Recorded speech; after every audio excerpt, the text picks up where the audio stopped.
Who are we? We're a group of Americans who are deeply concerned in the direction our nation is taking. Whether it be cap and trade, health care, or big government bailouts, our goals are simple: to ask questions, search for the truth, and report to you without half-truths, hidden agendas, or fear of any kind. Hello, I'm W.A. Mitchell. On our very first episode, we're going to be covering the healthcare debate that has consumed our nation over the past few months. Does this concern everyday Americans? For America's sake, you bet your life, liberty, and pursuit of happiness. Now we're going to take you to Omaha, Nebraska, to a recent rally where constitutional scholar Glen Freeman spoke. Please listen. Thank you so very much. Ladies and gentlemen, I'm here to talk to you about an old document. This September the 17th, the document will be 222 years old.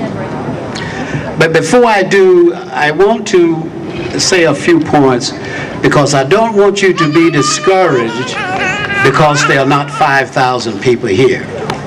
What I want to remind you of, that when this country started, there was only 55 men that came up with the idea of independence with England. They had no money, they had no army, they had no organization, but they prevailed. As a matter of fact, legend has it that King George woke up on July the 4th in 1776. He kept a diary. And in his diary, for July the 4th, 1776, he said, "Nothing significant happened today." Nothing significant happened today. So now I want you to remember, because I'm here to tell you, I don't believe that you've got the politicians' attention. I don't think you have. Because if you have, the only thing you should say, that if this passes, you will be unemployed.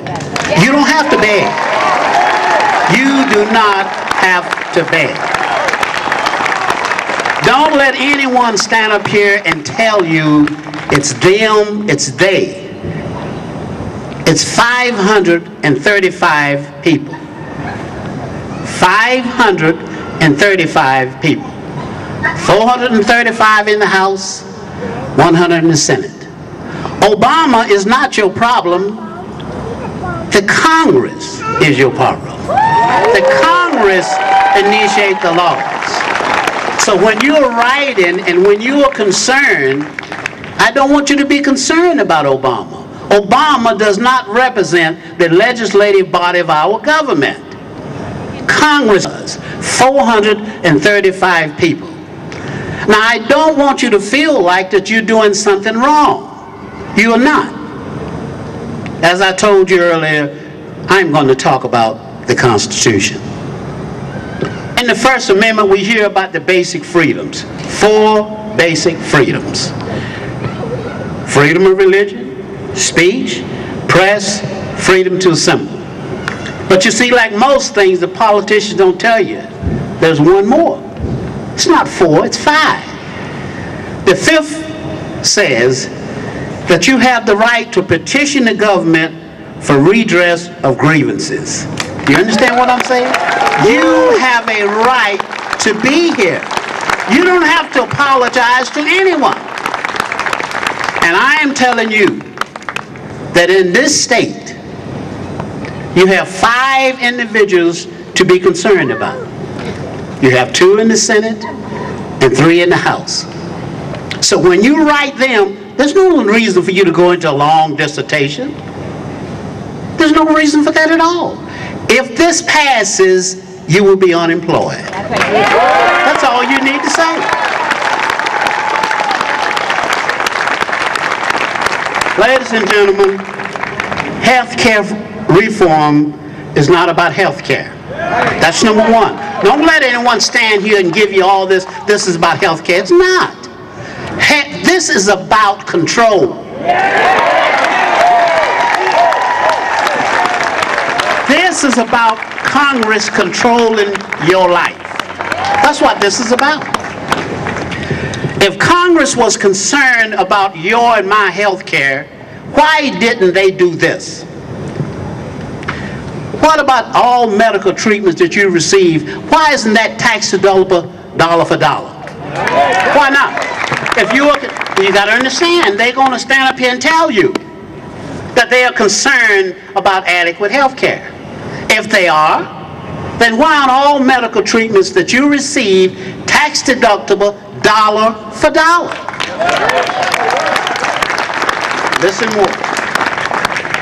What about all the medication that you receive? Why isn't that tax deductible dollar for dollar? If you buy a bottle of aspirins, why isn't that tax deductible? If you get a tooth pulled, why isn't that tax deductible? Dollar for dollar. What about wellness treatments? Now I want you to think about this. You go and you join a gym, and you know we all say you're running, you're marching, whatever you're doing. Why isn't that tax deductible dollar for dollar? You pay medical insurance premiums. Why isn't that tax deductible dollar for dollar?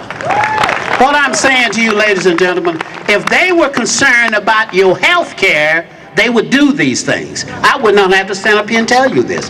They're not concerned about, they're concerned about control and have a power over you. The more power you give Congress, and don't let anyone stand up here and talk about the government. It's not the government.